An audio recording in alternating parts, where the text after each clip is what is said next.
It is a Tuesday morning in late 2023. A software engineer sits in a quiet home office, staring at a laptop screen. The video call has just ended. Her access to the company servers has already been revoked. The digital exit memo in her personal inbox is polite, cold, and explicit. Her role, along with hundreds of others, is being streamlined. The company is adopting new artificial intelligence tooling. Her position is no longer strictly necessary. She packs her desk. The company moves on. For a year and a half, that is the end of the story. A predictable casualty of the new economy. But then 18 months later, her phone rings. It's a recruiter from the exact same company. They want to know if she is available. They want to know if she would consider returning. In fact, they are offering her the exact same job she was pushed out of. Only this time, the salary is significantly higher. This is not an isolated glitch. This is a quiet, undocumented wave currently washing over the global corporate landscape. But it presents a massive, glaring contradiction. If the artificial intelligence actually made her role obsolete in 2023, why is a ruthless, profit-driven corporation buying that exact same role back at a premium in 2026? Nothing about the AI got worse in 18 months.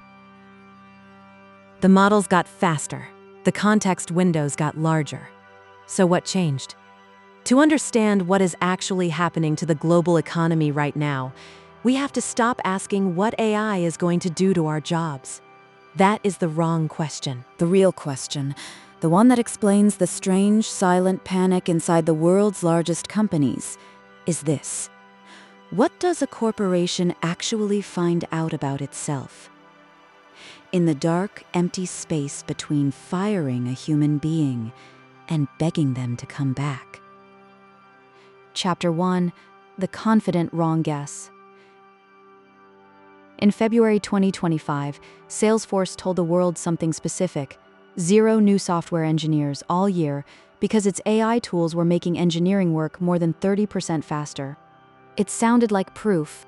A year later, the same CEO was telling a different room that AI can't replace software engineers yet, and Salesforce still employed roughly 15,000 of them, while spending close to $300 million on outside AI models just to help those engineers work faster.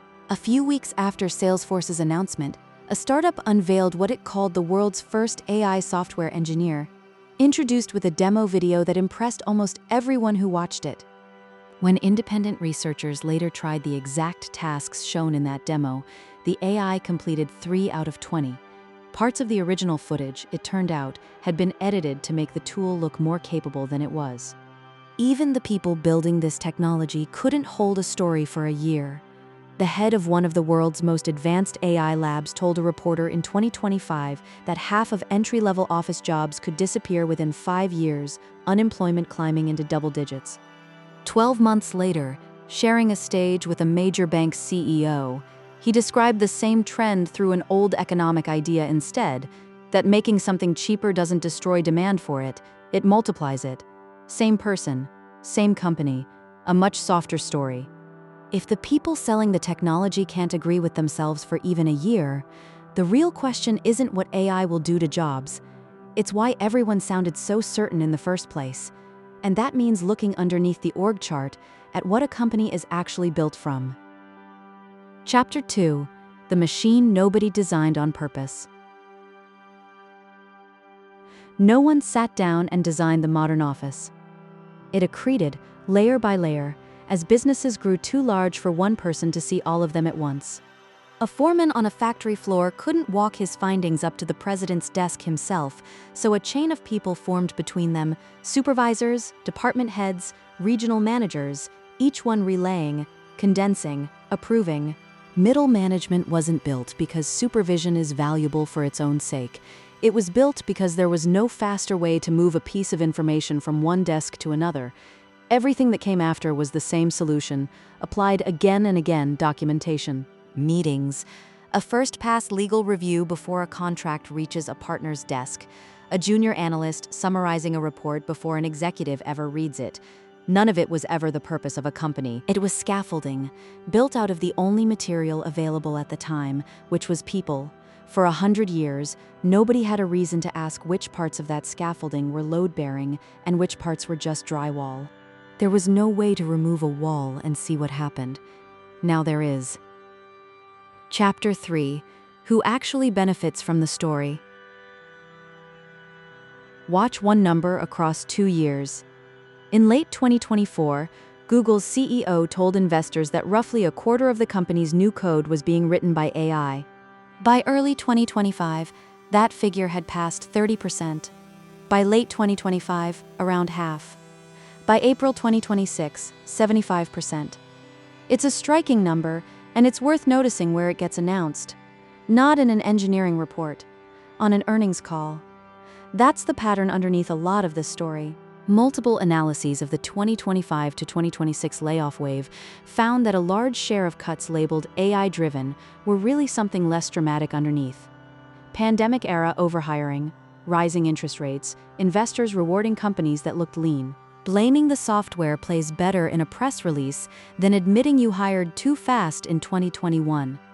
Fiverr is the clearest version of it. In September 2025, it laid off roughly 30% of its own staff to rebrand itself as AI First. The same season, its own freelancers were watching AI tools eat into the exact kind of commodity work the platform was built to sell. The company running the experiment on itself and on the people who depend on it at the same time. If the story is shaped by who benefits from telling it a certain way, the next question is what actually happens when you follow it into the industry where it's been running longest. Chapter 4. The test case nobody meant to run. No profession has been tracked this closely through any of this, which makes software engineering the closest thing the modern economy has to a controlled experiment. It starts quietly, in 2021, with an autocomplete tool. The fear arrives years before the capability does. In 2022, a research lab shows an AI competing in programming contests, and a chatbot puts code generation into anyone's hands for the first time. The same year, roughly 165,000 tech workers lose their jobs worldwide, though most of that traces back to pandemic-era overhiring. Not the software. 2023 adds another 250,000 layoffs on top of it. Hiring freezes spread. New graduates find the entry-level door quietly shut.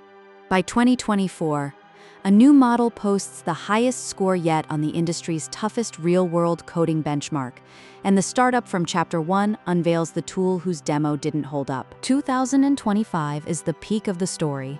Google's AI written code figure crosses 30%, Salesforce freezes engineering hiring, and the head of a major AI lab predicts a bloodbath.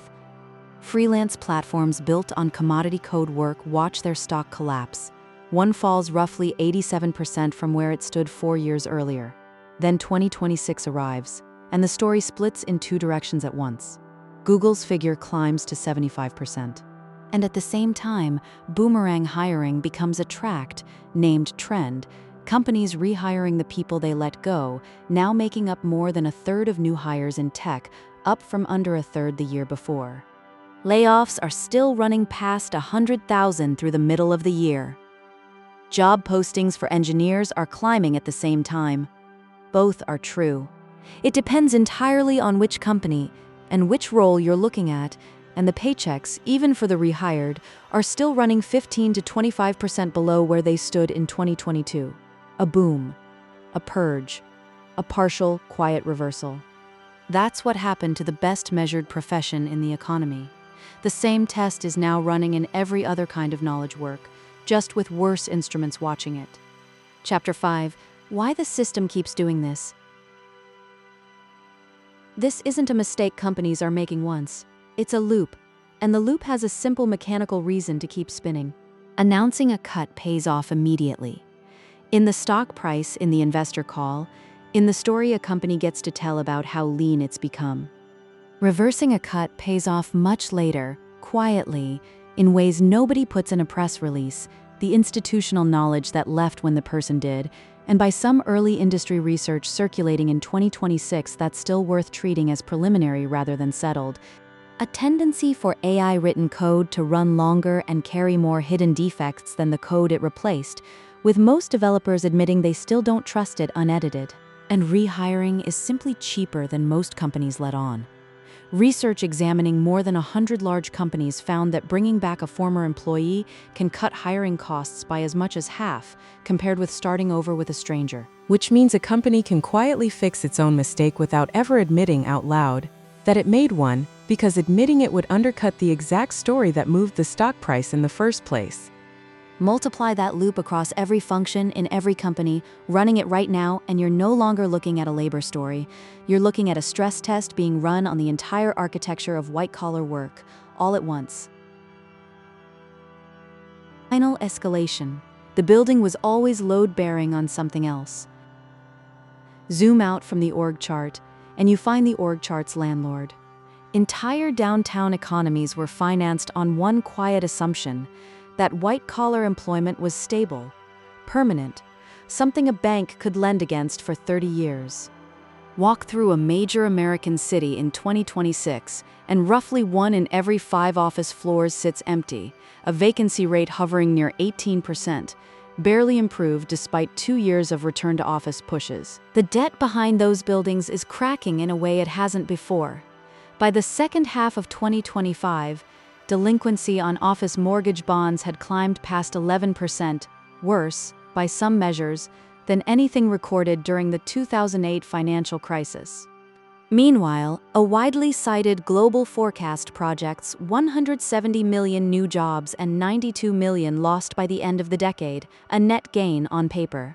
But that number folds in every force reshaping work at once: automation, the shift to green energy, aging populations, the cost of living. It isn't a promise about AI alone. It's a rounding of forces nobody has fully separated yet. The same shape keeps appearing: declare a category obsolete, discover the hard way which parts were actually holding weight, quietly rebuild them in commercial real estate, in gig platforms, in entry-level hiring. This was never a story about software engineers. It was always a story about how much of 20th century civilization was built on an assumption that, for the first time, we can actually test. Ending, what it cost to find out. She's back at her desk now, same chair, more or less, same kind of work. A better number on the offer letter than the one she had before. Nobody at the company ever said, out loud, that letting her go was a mistake. They didn't have to. The rehire said it for them. The company didn't learn that she was replaceable.